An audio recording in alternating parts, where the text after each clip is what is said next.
শেরপুরের নালিতাবাড়ীতে সমাজসেবা অধিদপ্তরের বিভিন্ন উপকারভোগীদের সাথে যুগ্ম সচিবের মতবিনিময় সভা।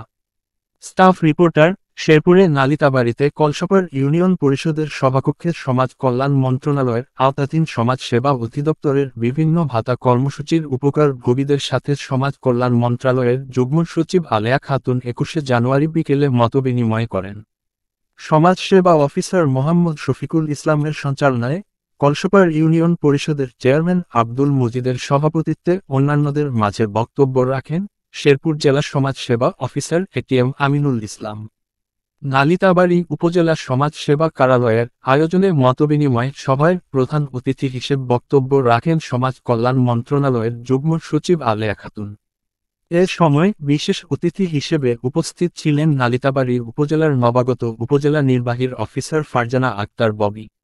যুগ্ম সচিব আলেয়া খাতুন সমাজ কল্যাণ অধিদপ্তরের বিভিন্ন ভাতা উপকারভোগীদের সাথে সুবিধা ও অসুবিধা নিয়ে খোলামেলা আলোচনা করেন। এ সময় তিনি বলেন, ইতিপূর্বে যে পদ্ধতিতে উপকারভোগীদের ভাতা প্রদান করা হতো তাতে উপকারভোগীদের সারাদিন অপেক্ষা করতে হতো। ভাতার টাকার জন্য সারাদিন অপেক্ষা থেকে মৃত্যুর ঘটনা ঘটেছে এমন তথ্য উপস্থাপন করে বলেন, উপকারভোগীদের সুবিধার কথা চিন্তা করে মোবাইলের মাধ্যমে টাকা প্রদান করা হচ্ছে, তাতে ভাতার টাকা ঘরে পৌঁছে যাচ্ছে। তাতে উপকারভোগীদের আর কোন অসুবিধা আছে কি না জানতে চান। এ সময় উপকারভোগী সহ সমাজ সেবা কার্যালয়ে ইউনিয়ন পরিষদের কর্মকর্তা কর্মচারী ও সাংবাদিকরা উপস্থিত ছিলেন। মন্ত্রণালয়ের আওতাধীন সমাজ সেবা অধিদপ্তরের বিভিন্ন ভাতা কর্মসূচির উপকারভোগীদের সাথে সমাজ কল্যাণ মন্ত্রণালয়ের যুগ্ম সচিব আলেয়া খাতুন ২১শে জানুয়ারি বিকেলে মতবিনিময় করেন। সমাজ সেবা অফিসার মোহাম্মদ শফিকুল ইসলামের সঞ্চালনায় কলসপার ইউনিয়ন পরিষদের চেয়ারম্যান আব্দুল মজিদের সভাপতিত্বে অন্যান্যদের মাঝে বক্তব্য রাখেন।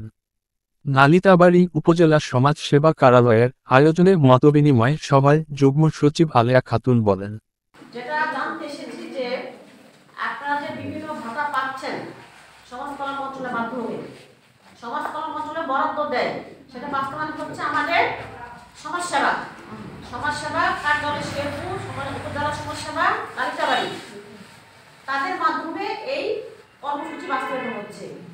এখন আপনারা যখন প্রথম ভাতাভোগী হন, ভাতা যখন পেতে যান পান, তখন কোনো ধরনের দুর্নীতি শিকার হয়েছেন কিনা, কেউ আপনাদের কাছ থেকে টাকা পয়সা চেয়েছে কিনা যে আমাকে টাকা দাও আমি তোমার নাম ঢুকাবো, এরকম অনেক আগে আছে যে ভাতা দিবে 1 বছর টাকা নিয়ে নেবে, 1 বছরে সে যে পরিমাণ ভাতা পাবে সেই পরিমাণ টাকাটা কোনো তো বয়স্ক ব্যক্তির কাছে অথবা বিধবার কাছ থেকে নিয়ে সেই ওয়ার্ড মেম্বার বা অন্য কোনো ব্যক্তি তার নামটা এই ভাতা পাওয়া ঢুকাইবে।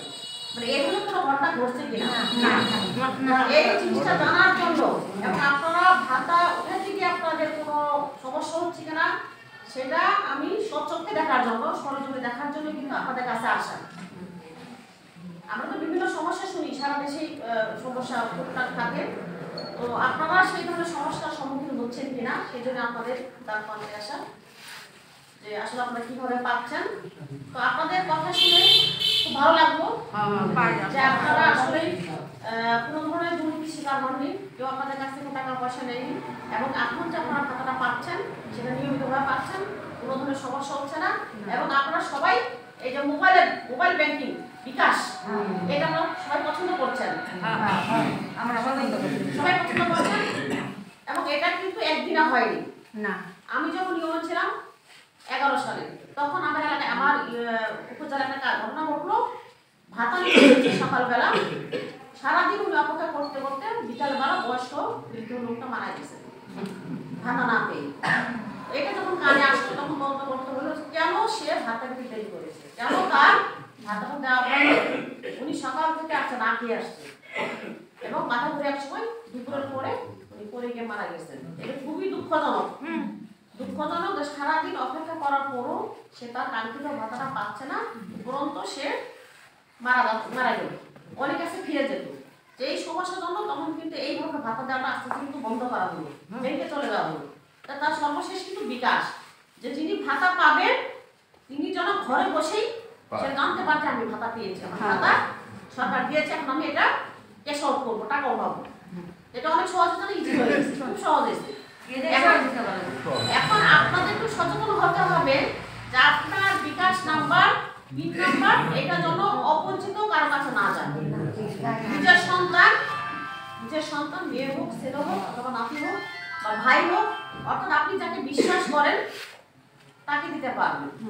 তারপর যদি কোনো কারণে এটা মিসিং হয় সেক্ষেত্রে আপনার উপজেলা সমাজসেবা অফিসার আছেন, চেয়ারম্যান সাহেব আছেন, ওনার সঙ্গে যোগাযোগ করবেন যে আমার এই খাতাটা কেন আমি পেলাম না। আর মোবাইলের সিম কখনোই খুলে রাখা যাবে না। মোবাইলটা রিচার্জ করে রাখতে হবে, চালু রাখতে হবে, অন রাখতে হবে। আর আপনারা তো জানেন যে 3 মাস পর পর পাচ্ছেন, প্রতি মাসে তো পাচ্ছেন না, বছরে 4 বার।